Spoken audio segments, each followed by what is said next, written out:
지난주 1박 2일간 춘천으로 고사리 유스 캠프를 다녀왔습니다. 명소인 남이섬도 가보고요. 소양강 댐도 방문하고요. 물론 맛집도 가고요.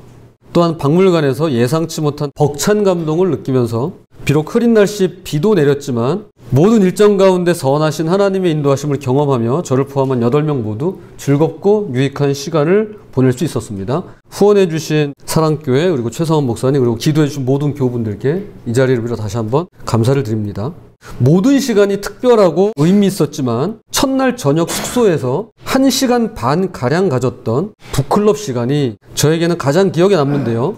베드로의 편지로 알려진 베드로 전후서를 읽으면서 여러 의견들이 나왔더랬습니다. 이제 오늘 본문이 그 일부인데요. 가령 바울은 그의 편지에서 엄청 세게 말했었다.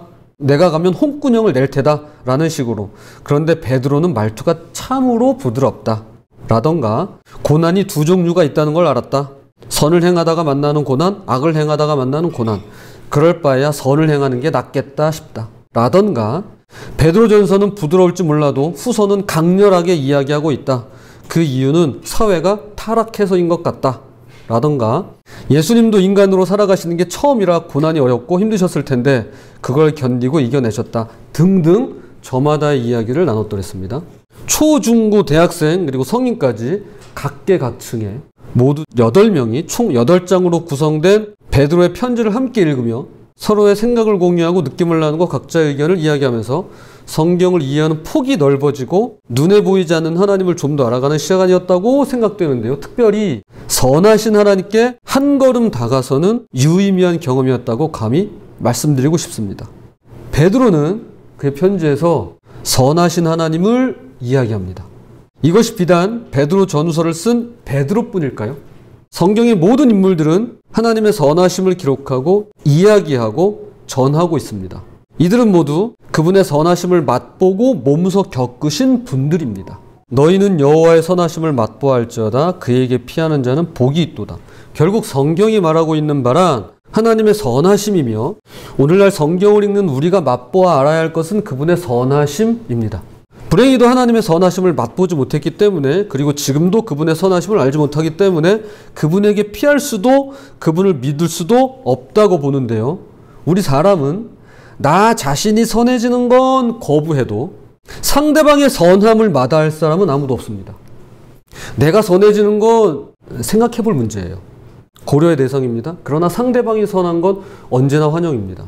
나에게 손실이 아닌 유익을 가져다 주는 게 확실하다면 상대방을 믿지 못할 이유가 어디 있겠습니까?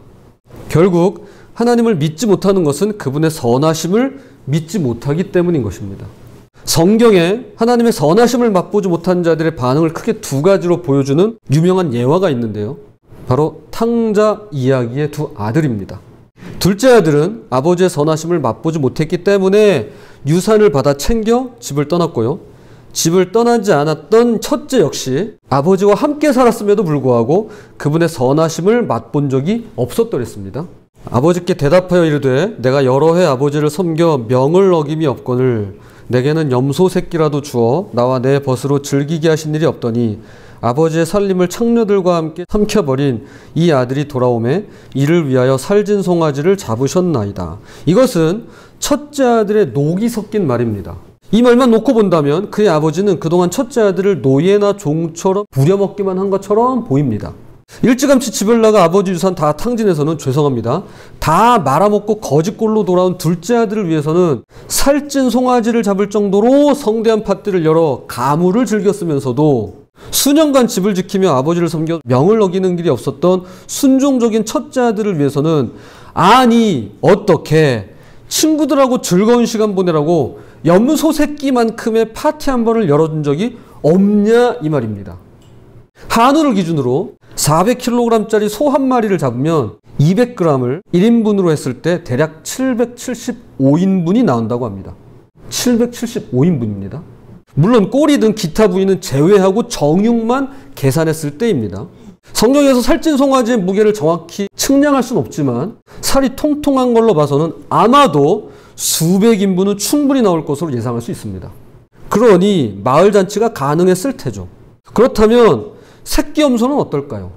조금씩 차이는 있겠지만 20kg 내외니까 건장한 남성의 경우 10여 명 정도면 먹을 수 있을 것 같습니다.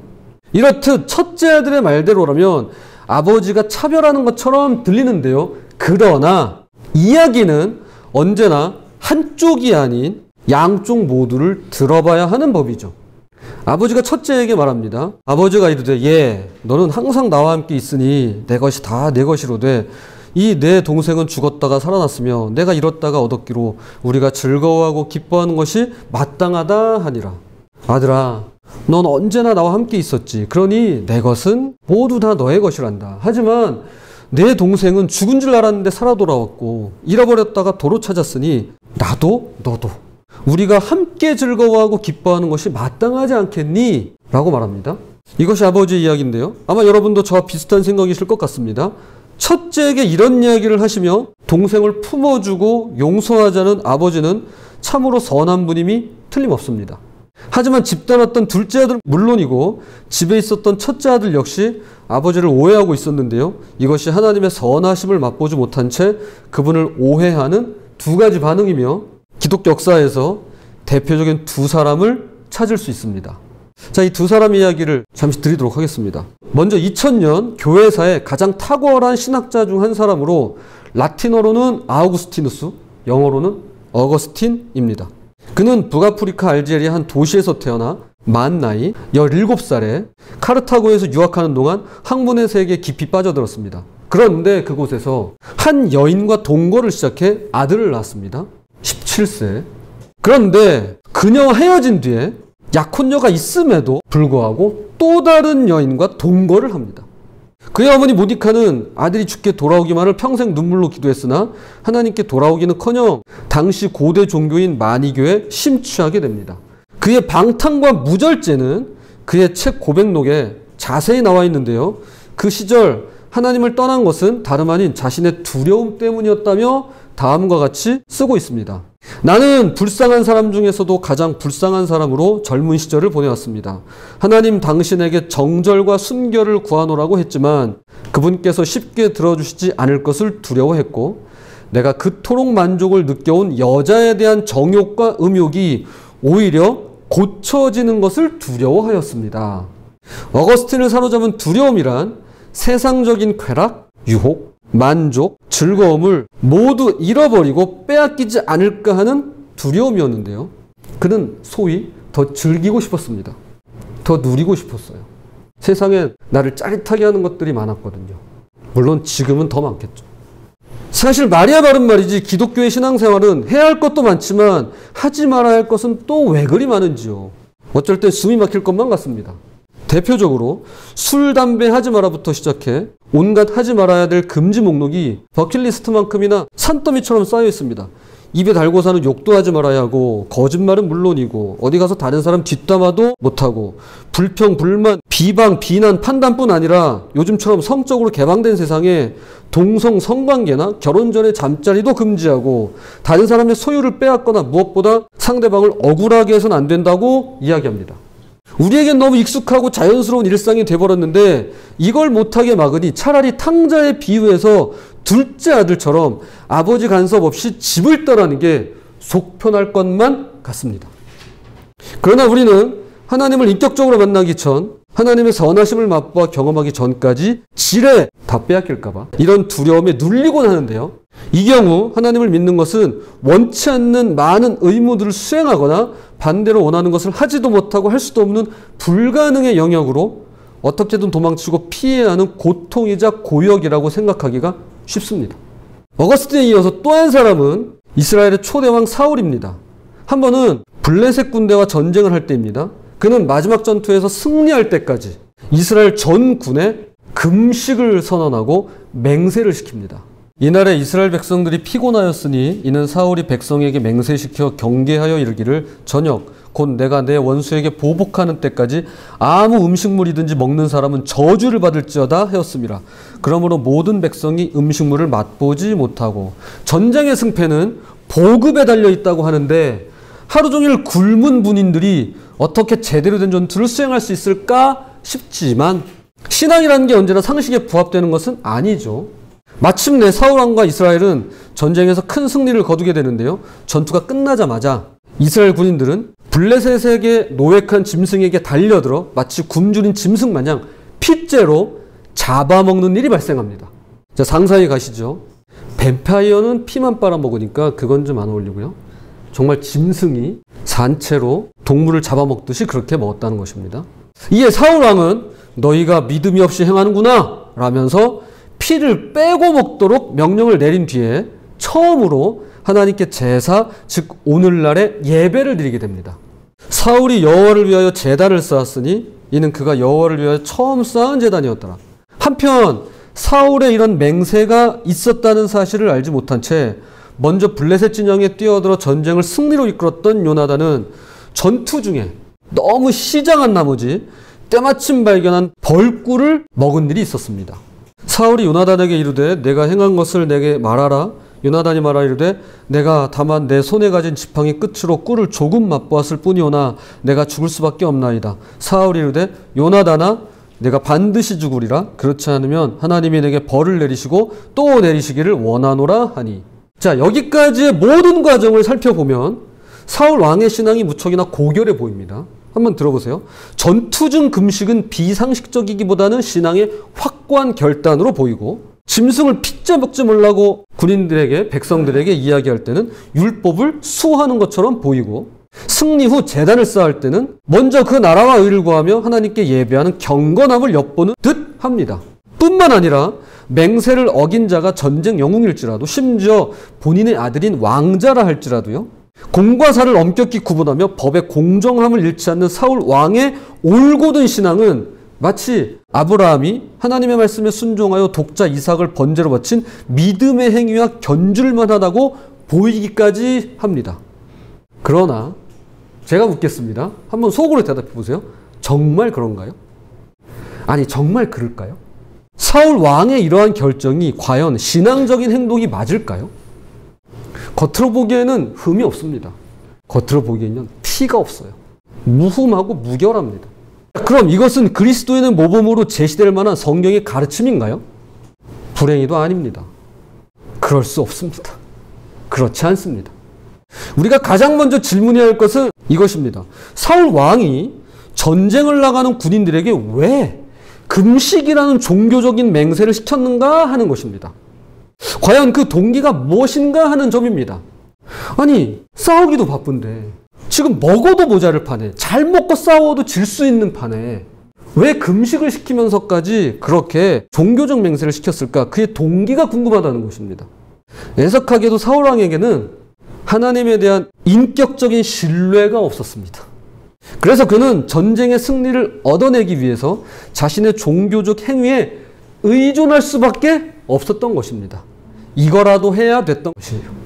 그것이 바로 전군에 내려진 금식 명령이며 이를 어길 시 저주를 퍼붓고 처형하겠다는 맹세였습니다. 여러분, 사울왕이 맨 앞에 나가서 싸웠을까요? 그는 본진에 머물러 있었겠죠. 왕이니까. 본인은 금식을 해도 돼요. 그러나 앞서 나가서 싸우는 군인들은 무슨 잘못입니까? 결정적으로 하나님은 승리를 위해 금식을 하라고 말씀하신 적이 없었다는 것이 핵심입니다. 즉, 사울 왕은 하나님께서 명하지도 않은 일을 맹세시켰으며 그렇게 해야 안심이 되었고 그렇게 해야만 하나님이 감동받으실 것이라고 여겼던 것입니다. 결국 그의 종교적 열심이 이 사달을 가져온 것이었습니다. 군인들을 핏째 짐승마냥 뜯어먹게 만들었고요. 자신의 아들을 죽음으로 내몰았습니다. 이제 처형시켜야 돼요. 이것은 기독교도 아니고 신앙도 아니고 하나님을 오해하는 데서 비롯된 자신을 믿는 종교 행위에 불과합니다. 기독교는 사람이 하나님을 감동시켜서 내가 원하는 것을 받아내는 그런 종교가 아닙니다. 여러분, 지성이면 감천에 속지 마시기 바랍니다. 성경은 사람이 하나님을 감동시킬 수 있는 존재라고 말씀하지 않습니다. 어거스틴이 하나님을 믿기 전에 가졌던 두려움이나 사울이 하나님을 믿으면서도 가졌던 불안함은 기독교가 하나님을 감동시키는 것이라고 생각하는 데서 비롯된 오해입니다. 한 사람은 기독교를 자신이 원치 않는 의무 수행이라고 여김으로써 지금 내가 누리고 있는 기쁨을 다 잃어버리고 빼앗길 것이 두려운 나머지 아버지를 등지고 떠난 둘째 아들 같다면, 또 한 사람은 하나님을 섬기고 있음에도 그분을 감동시켜야겠다는 부담감을 떨쳐내지 못한 채 자기 중심으로 종교성만을 강하게 키우고 있는 까닭에 아버지를 단단히 오해하고 있는 첫째 아들의 모습을 하고 있는 것입니다. 도대체 지성이면 감천이 왜 틀려? 자, 말씀을 한번 찾아보겠습니다. 어떻게 해야 내가 하나님 앞에 나아가 높으신 그분께 합당한 경의를 표할 수 있을까? 제물을 한 알은 바치고 1년 된 송아지를 그 위에 얹어 바치면 될까? 수천 마리의 순양, 수천 통의 올리브 기름을 바치면 하나님께서 감동하실까? 맏아들을 금쪽 같은 아기를 희생제물로 바치면 그분께서 마음을 움직여 내 죄를 없애주실까? 아니다. 그분께서는 이미 말씀해 주셨다. 사람이 어떻게 살아야 하는지, 하나님께서 찾으시는 것이 무엇인지 분명히 말씀해 주셨다. 간단하다. 이웃에게 공의를 행하고 자비를 베풀고 사랑에 충실하며 자신을 중심에 두지 말고 하나님을 중심에 모시면 된다. 말씀합니다. 하나님 감동하실까? 아니다. 여러분, 여기에서 쓰인 요 문법적인 표현이 뭐냐면 점층법이에요. 점층법, 점증법이라고 하죠. 여기 보세요. 제물을 바치고 그 다음에 1년 된 송아지를 그 위에 얹고 그리고 수천 마리의 순양, 수천 통의 올리브. 점점 양이 늘죠. 그럼 맨 끝에 뭐가 나와요? 그럼 아들을 갖다 바치면 될까? 심지어 아기를 바치면 될까? 그러면 감동하실까? 아니다. 아니다. 아니라는 거예요. 아니라는 거예요. 지성이면 감천이 아니라는 거예요. 물론 어거스틴은 마침내 하나님께 돌아와 오해를 풀고 하나님을 중심에 모시고 살았습니다만 사울 왕은 사무엘 선지자의 권면과 요청에도 불구하고 끝까지 자기 자신을 중심에 두고 살다가 결국 비참한 최후를 맞이하게 됩니다. 여러분, 하나님이 기뻐하시는 것은요, 만약에 우리가 하나님을 감동시킬 수 있다면 그것은 딱 하나입니다. 나를 내 중심에 두지 말고, 내 삶의 중심에 두지 말고 하나님을 내 중심에 모시고 살면 됩니다. 그거면 충분하고도 차고 넘칩니다. 성경에는 주님의 선하심을 단단히 오해했던 어느 종의 이야기가 나옵니다. 이르시되 어떤 귀인이 왕위를 받아가지고 오려고 먼 나라로 갈 때 그 종 열을 불러 은화 10문화를 주며 이르되 내가 돌아올 때까지 장사하라 하니라. 은화 1문화는 100일치 노동에 해당되는 돈으로 2024년 현재 최저시급 9,860원을 편의상 1만 원으로 놓고 100일간 하루 8시간으로 계산하면 총 800만 원이 됩니다. 적다면 적것도 많다면 많은 액수인데요. 10명의 종들에게 이 돈을 동일하게 주며 돌아올 때까지 이것으로 장사하라고 맡깁니다. 그런데 모든 종들이 저마다 이 1문화를 가지고 누구는 10문화의 이문을 남기고 누구는 5문화의 이문을 남깁니다. 물론 성경에 나와 있진 않지만 그보다 적은 액수의 이문을 남긴 종들도 분명히 있었을 것 같은데요. 특이하게도 다른 기록은 없는데 어느 종의 이 발언만큼은 매우 자세히 기록하고 있습니다. 자, 그가 얘기합니다. 주인님, 저는 주신 것 그대로 수건에 싸서 보관하고 있었습니다. 여기 1문화를 돌려드리겠습니다 하면서 주인에게 줍니다. 그리고 이렇게 말을 덧붙입니다. 주인님은 지독한 분이시기 때문에 내가 주인님을 두려워하여 그렇게 했습니다. 주인님은 남의 것을 빼앗아가고 심지도 않은 것을 거두어 들이십니다. 이 종은 주인을요, 한마디로 지독한, 죄송합니다, 놈이라고 생각합니다. 남의 것을 빼앗아가고, 구체적이잖아요. 심지도 않은 것을 거두어 간다면서 말이죠. 즉 주인을 무정한 자로 보고 있는 것입니다. 이것은 그의 솔직함도 사이다라도 아닙니다. 어떻게 면전에 대고 이렇게 얘기합니까? 우린 이걸 이렇게 얘기합니다. 무례하다. 그의 주인을 아주 단단히 오해하고 있는 것입니다. 만약 그의 말이 맞다면, 주인이 지독한 게 맞다면 생각해 보세요. 1문화는커녕 800만 원은커녕 이 무정한 주인은 무일푼에서 무조건 이문을 남겨오라고 요구했을 테니까요. 뭐 알아줍니까? 그 돈을. 사실요, 우리도 하나님을 향하여 이런 오해를 할 때가 있습니다. 하나님을 지독하다고 생각할 때 말입니다. 시간도 물질도 헌신도 봉사도 다 해드렸건만 달라는 건 주시지 않고 바라는 건 이루어지지도 않고 기도의 응답도 없고 예배도 드려 나름 열심히 신앙생활 한다고 하는데 자꾸 내게서 뭔가를 가져가고 빼앗아가고 뜯어가는 것만 같습니다. 가정의 불화는 심해지고 자녀와의 갈등은 깊어지고 직장 내 업무와 인간관계는 악화되고 이웃 간의 반목은 해결될 기미가 안 보이고 건강은 좀처럼 나아지질 않고 도전하는 것마다 실패하고 시도하는 것마다 불합격하고 노력하는 것마다 물거품이 될 때 우리는 하나님을 지독한 분으로 무정한 분으로 오해하게 됩니다. 마치 이것들이 모두 그분 탓인 양 말이죠. 그러나 그때 주인이 한 이 말을 꼭 기억해야만 합니다. 주인이 그의 말에 이렇게 대꾸합니다. 주인이 그에게 말하였다. 이 악한 종아, 내가 내 말로 너를 판단한다. 너는 내가 남의 것이나 빼앗고 심지도 않은 것을 거두어들이는 지독한 사람인 줄로 알았느냐? 두 가지인데요. 첫 번째는 먼저 악하다라고 하는 주인의 엄중한 경고를 기억해야만 합니다. 하나님의 선하심을 오해하는 것은 단순한 오해로 끝나지 않습니다. 이것은 자기를 중심에 두는 악함에서 기인하는데요. 하나님을 중심에 모시지 않고 자신을 중심에 두는 것은 성경적으로 악한 것입니다. 베드로 전후서를 기록했던 수제자 베드로는 예수님께 전무후무한 이야기를 들었던 적이 있었더랬죠. 예수께서 베드로를 꾸짖어 이르시되 사탄아 내 뒤로 물러가라. 네가 하나님의 일을 생각하지 아니하고 도리어 사람의 일을 생각하는도다. 하나님 대신 자기 자신을 중심에 두는 것은 예수님께 사탄 소리 들어야 할 정도의 악함이라 할 수 있는 것입니다. 참 별거 아닌 일인데 아니 내 중심에 나를 두지 그럼 뭐 누구를 둬요. 그런데 이것이 예수님께 사탄아 물러가라 소리 들을 만한 악한 일이라는 것입니다.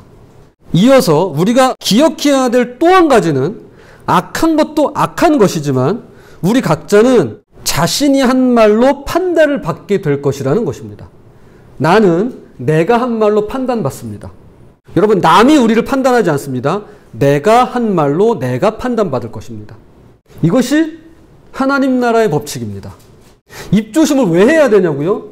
왜 말조심해야 되냐고요? 이 세상의 법칙하고 하나님의 법칙은 다릅니다. 내가 한 말로 내가 고스란히 판단받기 때문에 그러합니다. 주인을 지독하다고 한 종에게 그 주인은 지독한 사람이 됩니다. 너 지금 나한테 내가 지독하다고 그랬어? 그래 알았어. 그렇다면 내가 너 말대로 해줄게. 그래 나는 너에겐 지독한 사람이야. 하나님을 뭐라고 폄훼하고 편견을 갖고 평가절하 하든지 그것 그대로를 돌려받게 될 것입니다. 19세기 최고의 설교가였던 찰스 벌전은 이렇게 말한 적이 있습니다. 하나님이 무정하다고 생각할 때는 죄를 짓기가 쉬웠습니다. 하지만 하나님이 친절하고 선하시며 사랑으로 넘치신다는 사실을 알고 나서는 나를 그토록 사랑하시는 분께 반항했다는 사실이 견딜 수가 없어서 내 가슴을 수없이 내리쳐야만 했습니다. 그가 말한 무정한 하나님이란 바로 오해된 하나님이며 무정한 하나님은 인간과 친밀한 관계를 맺으실 수 없습니다. 그러므로 우리와 친밀한 교제를 나누시는 선하신 하나님은 우리의 감동이 아닌 먼저 우리를 감동시키십니다. 그래서 주님을 감동시키고 싶어지는 마음이 우리 안에서 일어나는 것뿐이에요. 우리가 사랑하기 전에 또한 먼저 죄인인 우리를 끝까지 사랑하십니다. 그래서 우리 역시 주님을 더 많이 사랑하고 싶어집니다. 마침내 우리로 하여금 하나님께서는 그분을 따르며 그분께 순종하고 그분을 사랑하지 않을 수 없게 만드시는데요. 이것이 바로 오늘 본문입니다. 그는 모욕을 당하셨으나 모욕으로 갚지 않으시고 고난을 당하셨으나 위협하지 않으시고 정의롭게 심판하시는 분에게 다 맡기셨습니다. 그는 우리 죄를 그의 몸에 몸소 지시고서 나무에 달리셨습니다. 그것은 우리가 죄에는 죽고 의에는 살게 하시려는 것입니다. 그가 매를 맞아 상함으로 여러분이 나음을 얻었습니다. 전에는 여러분이 길 잃은 양과 같았으나 이제는 여러분의 영혼의 목자이며 감독이신 그에게로 돌아왔습니다. 하나님께 무언가를 막 갖다 바치고 하나님 감동시키실 필요 없습니다. 그건 여러분 마음 중심에 하나님이 계시면 자연스럽게 앞으로 일어나게 될 일들이에요. 억지로 하실 필요 없어요. 자연스러워질 때까지 마음 중심에 하나님을 모시는 일을 계속해서 해내시기를 부탁드립니다. 얼마 전 제게 직접 들려주고 문자를 보내준 어느 분의 간증으로 말씀의 결론을 맺도록 하겠습니다. 설 명절 전입니다. 이분이 아주 오랜만에 어려서 살던 지역을 방문하게 되었답니다. 그렇게 어렸을 때 살았던 집, 그 당시 걸어다녔던 길, 근처 가게, 그 주변 구석구석을 마치 그 시절로 돌아간 것처럼 한참을 걸어다니는데 걷는 내내 마음속이 시끄럽고 우울하더라는 것입니다. 그러면서 자신의 가난하고 암울했던 어린 시절에 사로잡히는데 도저히 헤어나오질 못하겠더라는 것입니다. 순간 이런 게 공황장애인가 싶더랍니다. 갑자기 비참한 심정이 들면서 자신을 비관하고 그런 자신을 비난하면서 비애에 점점 눌리고 있는데 어떻게든 여기서 빠져나가고 살아야겠다는 다급한 심정에 마침 가방에 가지고 있던 말씀 묵상집을 펼쳤답니다. 이분이 제게 보내주신 문자를 그대로 읽어드리겠습니다. 제일 먼저 묵상한 말씀은 시편 100편 1절에서 5절이었습니다. 우리가 예배 시작하면서 교독문으로 함께 교독했던 내용입니다. 우울에 빠질 때 벗어나기 가장 좋은 방법은 주님을 찬양하는 것이네요. 주님이 나와 함께 하신다는 것만으로도 벅찬 감격이 느껴집니다. 그 다음은 시편 101편 1절에서 8절. 주님을 향한 나의 다짐이 너무 좋았습니다. 내가 스스로 생각해낼 수 없는 다짐을 다윗을 통해 할 수 있어서 감사하고 힘이 났습니다. 세 번째는 시편 102편 1절에서 11절. 그러니까 100편, 101편, 102편 이렇게 읽어내려는 것입니다. 병들고 이별하고 실패와 좌절을 겪고 죽음을 맞이하는 것조차 주님이 우리에게 허락하신 삶이구나 싶었습니다. 그러나 그 모든 순간에라도 주님은 우리를 긍휼히 여기시고 힘을 주시며 함께 하십니다. 그분은 문제 속에서 잘 버티게 하시는 분이십니다. 라고 문자 주셨습니다. 그리고 그분은 자기 자신을 보면 볼수록 어렵고 힘들고 우울하지만 말씀을 통해 하나님을 바라보고 찬양하며 그분을 높일 때 비로소 극복이 될 수 있었다고 전해주셨습니다. 하나님의 선하심이 언제나 내 문제보다 더 크십니다. 무슨 문제를 갖고 있든 하나님의 선하심이 그보다 더 큽니다. 그걸 믿으시기 바랍니다. 그분의 선하심이 언제나 내 감정과 기분보다 더 크십니다. 하나님의 선하심이 언제나 내 흑역사와 아픈 기억보다 더 크십니다. 그분의 선하심이 태초부터 지금까지 우리 각자를 속이려 드는 사탄의 권세와 마귀의 속임수보다 언제나 더 크고 위대하십니다. 우리는 말씀을 통해 하나님의 선하심을 맛보할 수 있고 비로소 자기 중심에서 빠져나와 하나님 중심으로 옮겨갈 수 있는 것입니다. 지난 2월 첫 주부터 오늘까지 4주간 혐오로 물들어가는 이 시대와 사회를 안타까운 심정으로 바라보며 우리가 빠지기 쉬운 오해에 대해서 그동안 말씀을 나눴도록 했습니다. 4주가 걸렸네요. 먼저는 개인과 개인의 오해, 이어서 개인과 세대 간의 오해, 그리고 지난주와 오늘은 개인과 하나님 사이의 오해를 다뤘도록 했습니다. 부디 이 세 가지, 나는 언제라도 모를 수 있지만 하나님은 항상 모든 걸 아십니다. 나는 언제라도 틀릴 수 있지만 하나님은 항상 오르십니다. 나는 언제라도 죄에 물들고 악해질 수 있지만 하나님은 항상 선하십니다.